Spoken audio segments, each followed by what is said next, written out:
Hari Om. So, two great days have passed on. That is Gurudev's Jayanti and Ramana's Aradhana. And I hope whole of yesterday you have put your mind to work into inquiry about who I am. When I say I am, don't think that who this Swamiji is, where is he from, what is he, how does he look like, what will be his height and weight, does he maintain a six-pack body. Each one of you to question to yourself as to who I am and how do you know that you arrived at the right answer. How do we know that we arrived at the right answer is the question. So the simplest thing is whatever answer is being given by the mind are all false. Reject them. Reject. Whatever. Because whatever the answer you get about who I am, it only speaks about the body or the acquisitions. Right? The body, like it can be the gender, it can be the complexion, it can be the name, it can be a relation, son of, daughter of, or whatever it is, designation, qualification, nationality, right? Caste, creed, all these things. Anything that answer is thrown out or anything that answer that is given is not your true self. This we are supposed to understand. Reject all the answers. Huh? Then what will be at the end, sir? At the end, what remains is that stillness in which the answer exists as you without any adjectives. That is what contemplation is about. So now, as per the sadhana, see, contemplating the objects of the senses is always there. You keep on doing it, we keep on doing it day in and day out. Some people in night, they project dreams and they are contemplating. And it is very important to note that contemplation is used in this particular context, not a few faculties to be acquired.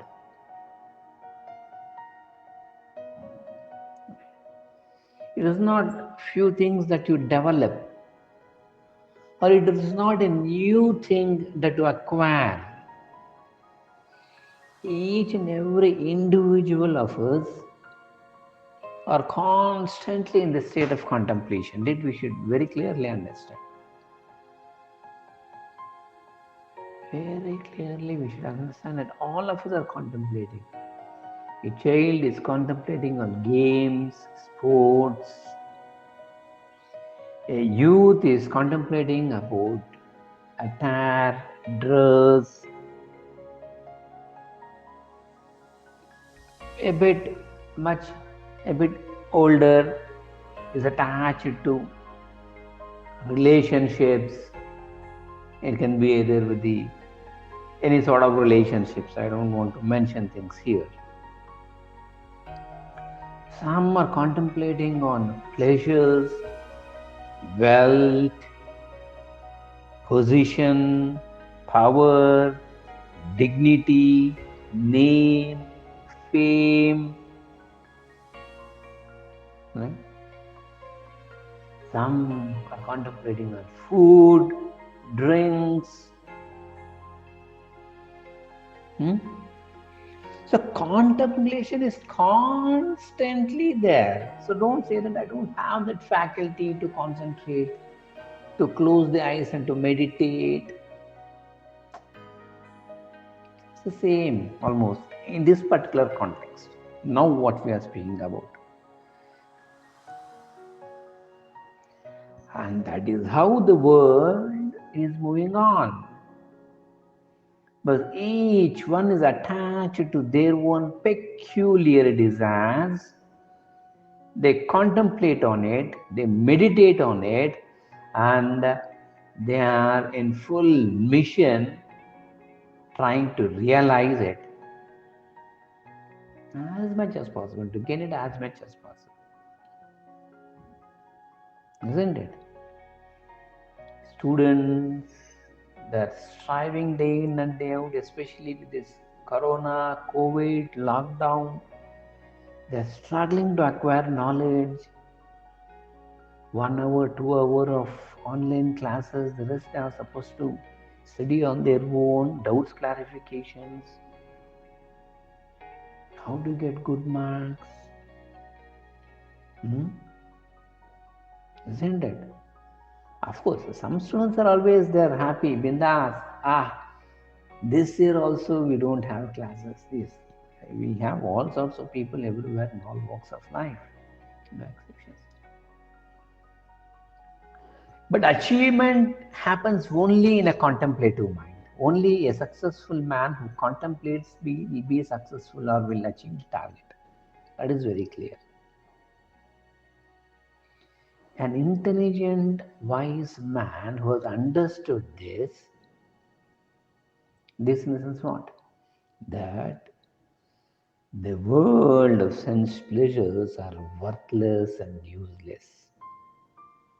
Because they come and they go. They rise and then they fall. They get into the grip and they skip.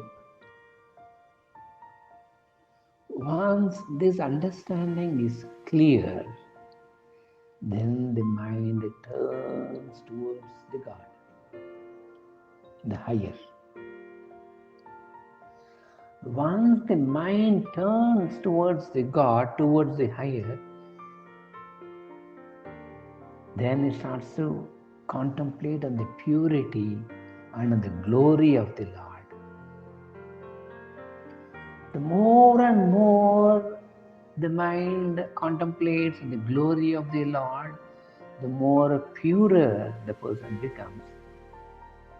And the joy that is attained is also pure and endless.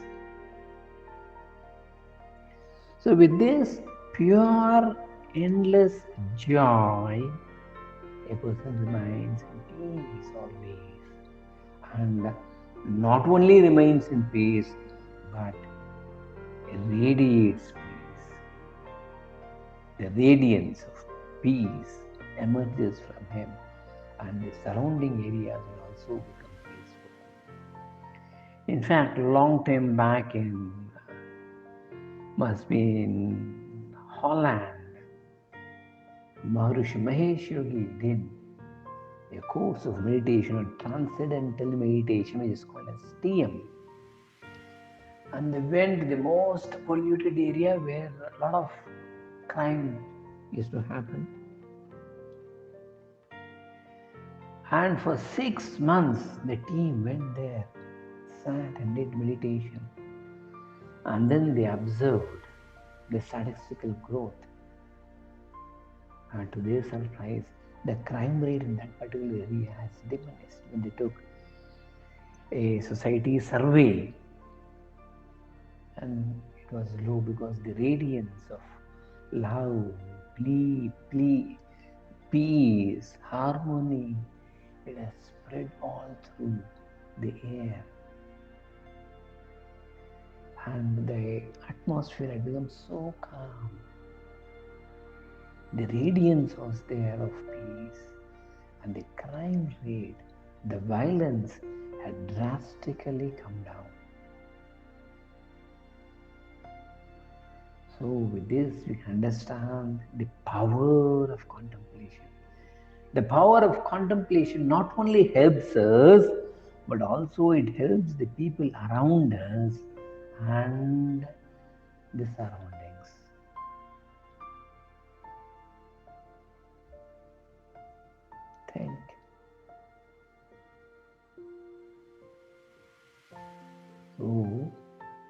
whole point of exercise is to give a new dimension, new direction towards a spiritual aim and to practice sadhana. We have come across a number of stories of this, isn't it? How transformation happens. You see, change doesn't happen in a jiffy like that. It takes time. But once the mind turns inside or inward, the man is changed, is transformed. And for today, we shall conclude it here and we shall catch up again in the next session. The continuation of this by taking two examples of two great men who turned inward and what happened. Krishnam Vande Jagat Guru.